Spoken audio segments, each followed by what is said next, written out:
when you're putting out stuff to social media and you, the creator yourself, watch it multiple times and you just can't stop laughing, I'm here to tell you, watch the whole damn video to the end. This is a good one. Okay guys, so global oil inventories are running out faster than anyone expected. I don't care about it. And the warnings are now coming from every direction at the same exact time. Well, wish in one hand, shit in the other. See which one fills up first. Exxon, Chevron, the International Energy Agency, Goldman Sachs, JP Morgan, and even the Federal Reserve have all independently issued warnings about where this oil crisis is heading. I don't care about the midterms. I don't care about the midterms. I don't care about the midterms. And guys, when that many major institutions are all raising alarms at once, that's not noise. That is a signal worth paying very close attention to. Hey, there is an alternative.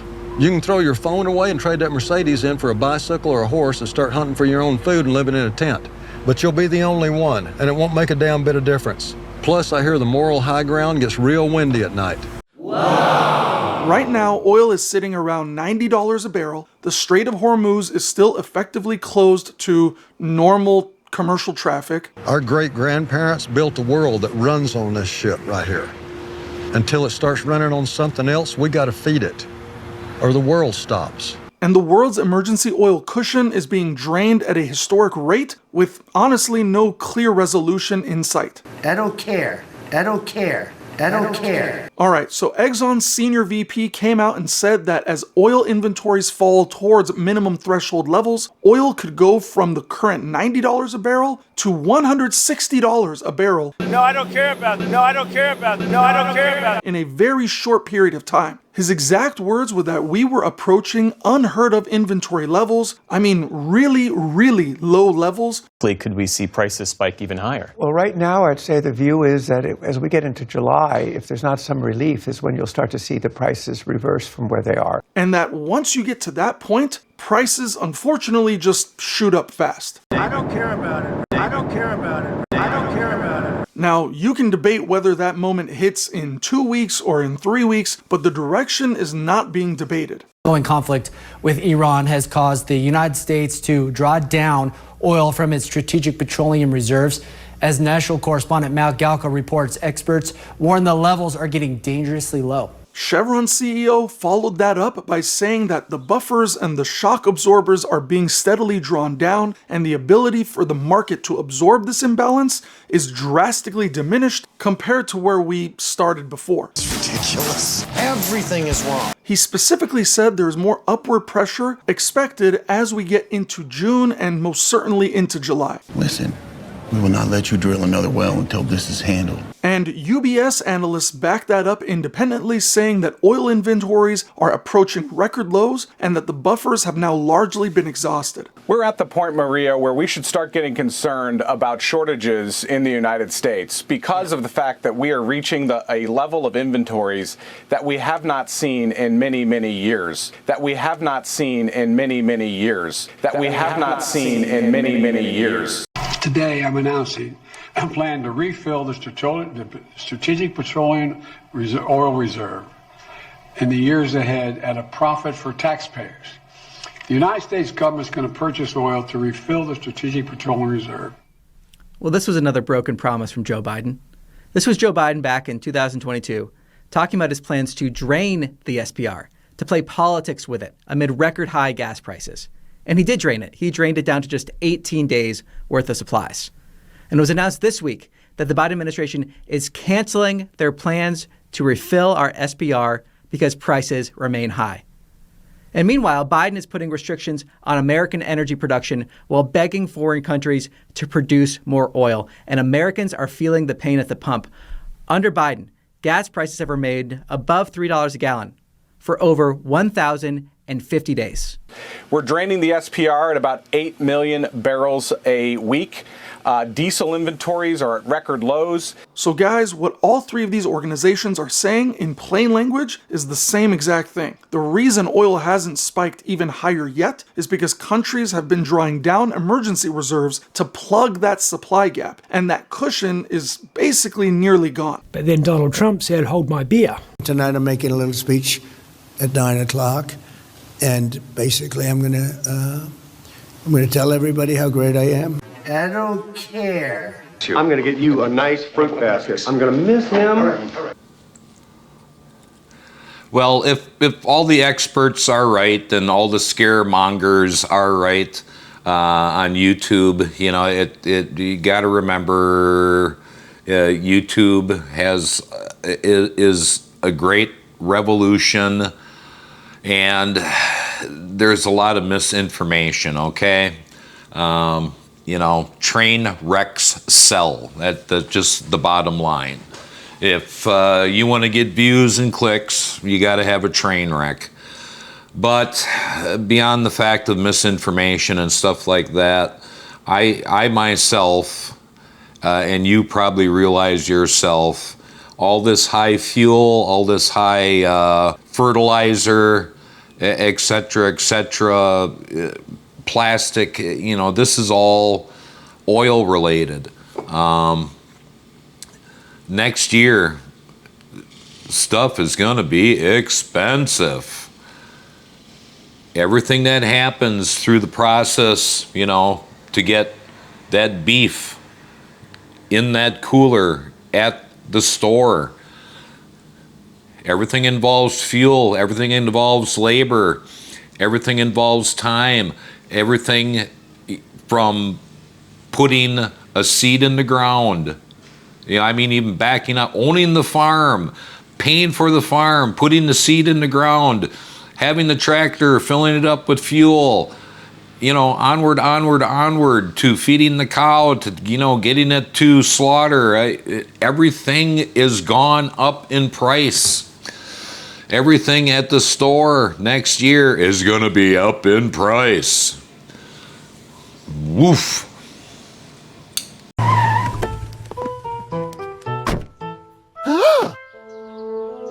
No way! $10 a gallon? But I make only $10 per hour. I'm going to tell everybody how great I am. Yeah, so, you know, I came across that and I thought it was funny, and I'm like, well, wait a minute here.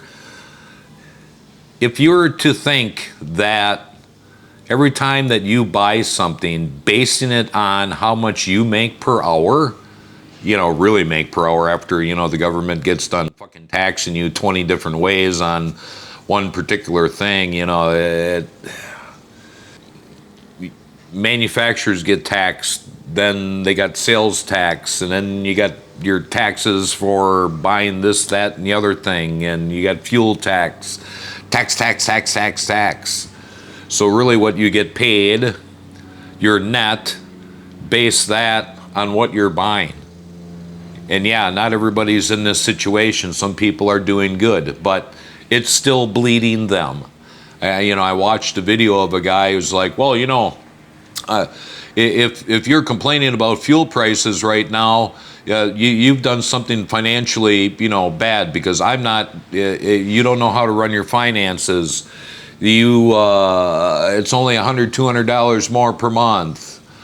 Well, I'm here to tell you, it's still taking an extra $100, $200 out of your pocket, even if you can afford it, that you could have put into some type of savings or some type of retirement fund. All right? Man, some people's thinking. Groceries are in a hostile relationship with my bank account. Government data that shows that Americans are now saving a smaller share of their incomes than at any time over the past 4 years. Every time I go to the grocery store, I feel like I walked in a luxury boutique by accident. Are you seeing signs that American households are dipping into their savings to pay for the higher costs of things like gas and groceries? And then the experts say this still ain't the worst of it yet, because the prices we see right now, they don't reflect what's happening right now in relation to the war with Iran and within the Strait of Hormuz. And does data like that concern you right now? When fuel goes up, groceries start acting like a celebrity, like they need a manager. Well, so lower academic literature would tell you lower savings rate can mean one of two things. The kind of the doomer view that you took. We out here just trying to buy eggs and meat. Or that people have more confidence. Tomatoes are up 40%. or it could be something else. I pick up tomatoes and suddenly I'm holding produce like it's fine jewels or something. Because, for instance, come on, genius. I know you can get there. Stock market gains or 401k gains. Hilarious. Might not show up in savings. The salary of Congress has been frozen since 2009. When you adjust for inflation, a member of Congress today is making 31% less than they made in that year. At least let them engage in some stock trading so that they can continue to take care of their family. But your career, has your husband ever made a stock purchase or sale based on information he received from you? No, absolutely not. Okay, thank you. I think you're smelling what I'm selling. Of using inside information to benefit themselves. Lawmakers say this is corruption. She's saying this is just a free market. Is that really the free market? No, it is not the free market when you have secret information that other people don't have. So they're looking at that, think that they can draw down their household savings. Fuel, fertilizer, shipping, all that stuff is tied to your plate because all of it impacts how your food is created. I'm going to miss that crazy bastard. So, are you picking up the same thing I'm picking up here? That guy just really looks like a smug. I mean, just really you're wasting my time. You poor peasants. F you. And the stock trading thing, I wouldn't have a problem if people that were in the government were trading stock.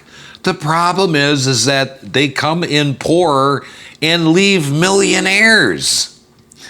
Golly, I wonder how the hell that happens.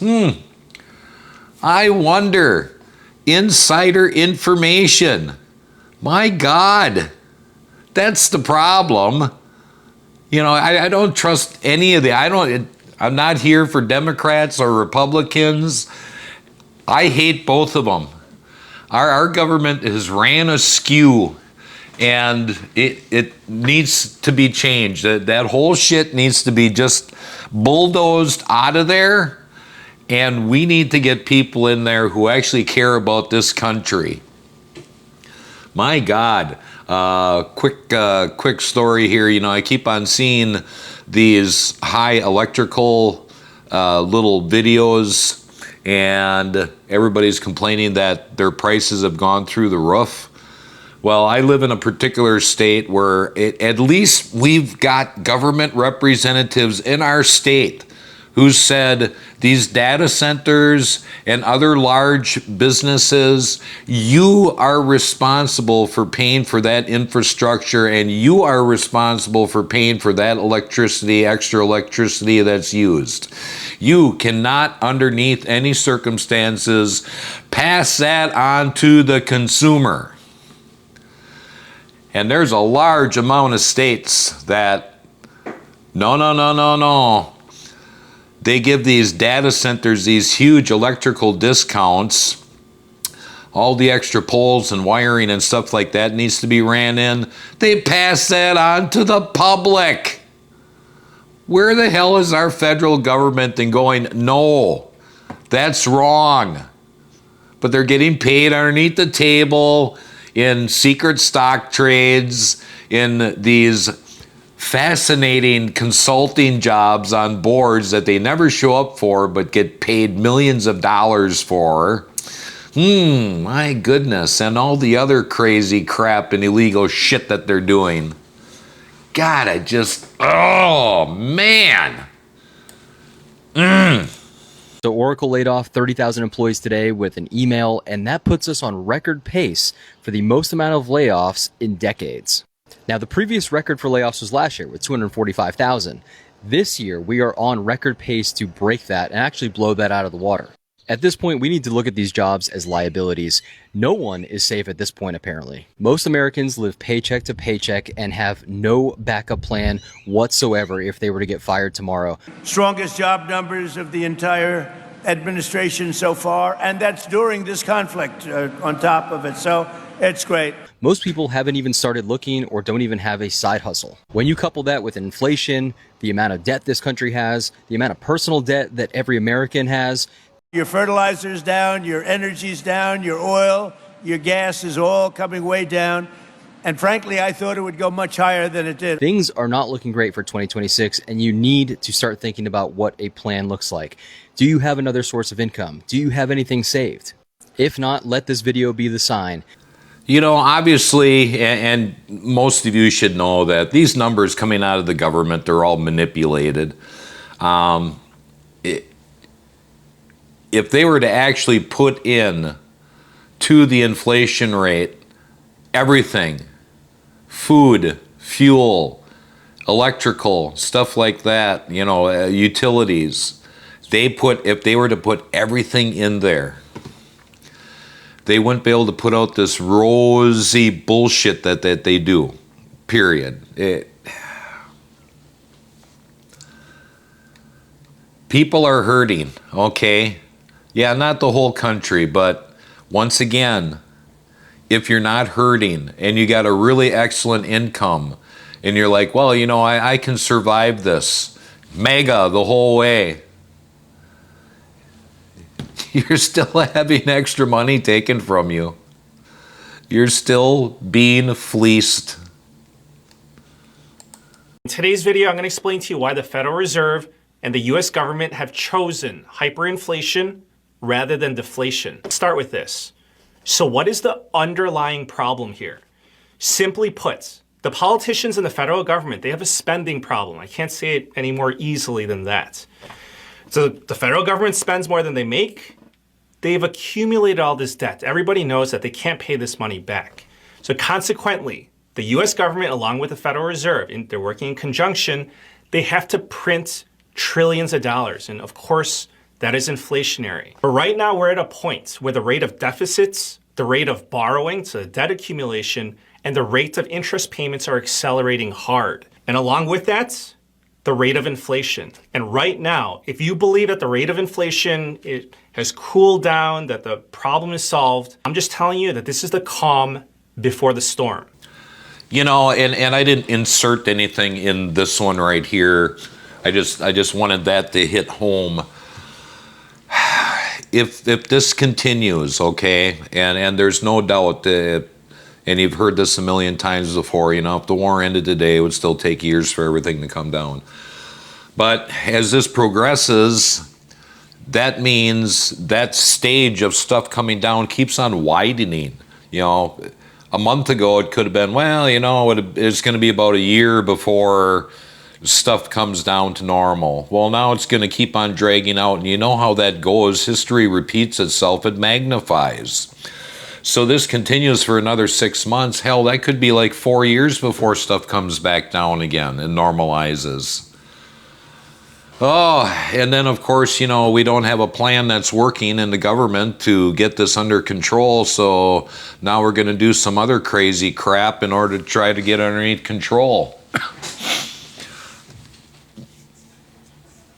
Stop spending like a bunch of drunken sailors to start with. Maybe put all of Congress together, take all their illegal stock trades and reduce the deficit with it. And shit, by next year we'd have a zero deficit.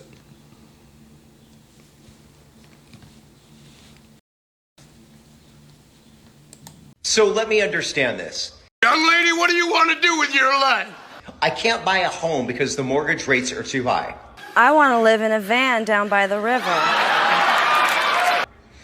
I can't rent an apartment because rentals have gone up by 22% since Joe Biden took office. Well, you'll have plenty of time to live in a van down by the river. One-bedroom apartments are like $2,500 now. So if you're middle class and you make minimum wage, or maybe let's say even a couple bucks more than that, and you're working full time, you're bringing home maybe after taxes, $2,000 a month. But I make only $10 per hour. That's not even enough to pay for your rent.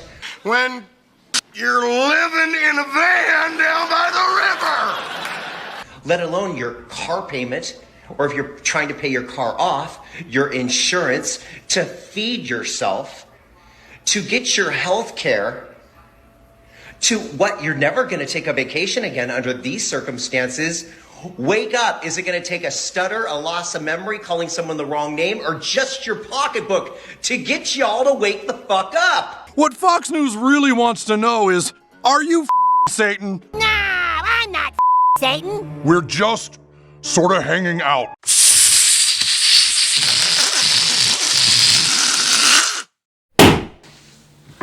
Well, everybody talks about, the real estate bubble, the automobile bubble. That's the Trump bubble.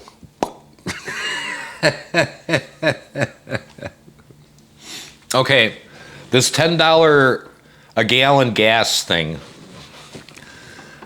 Let's not be believing that, okay? And let me tell you why.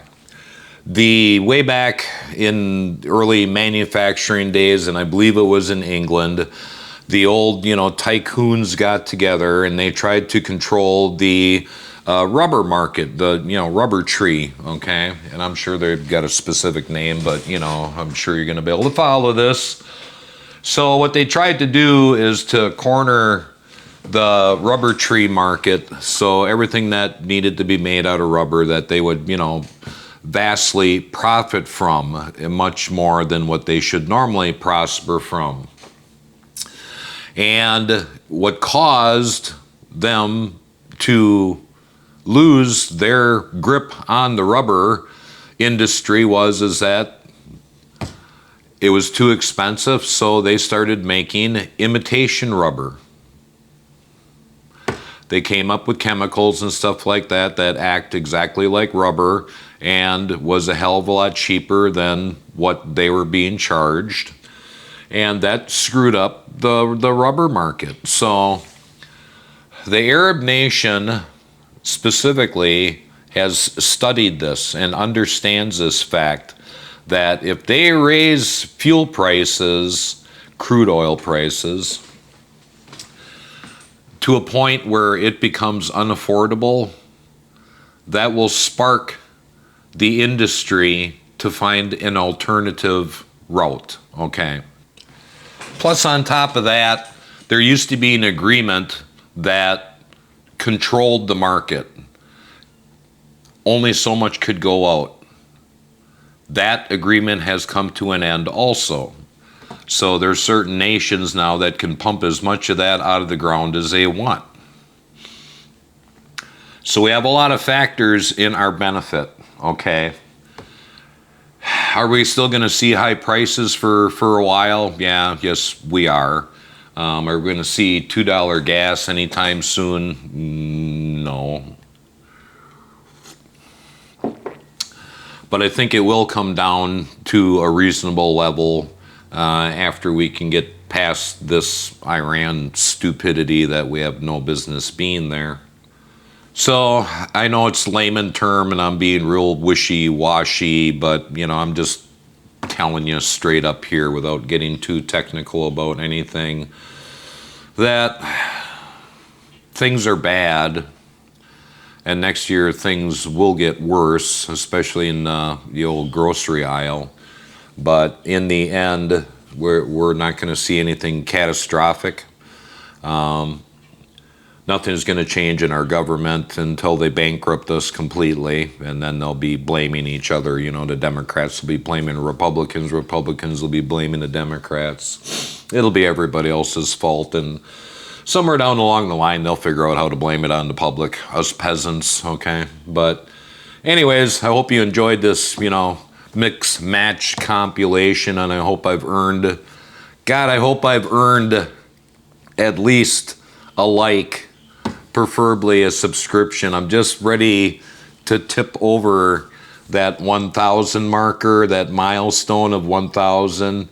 And I don't follow other videos. You see one video come out on YouTube and then you see a whole crap load of other ones. I usually don't follow that. So we'll see you on the next one.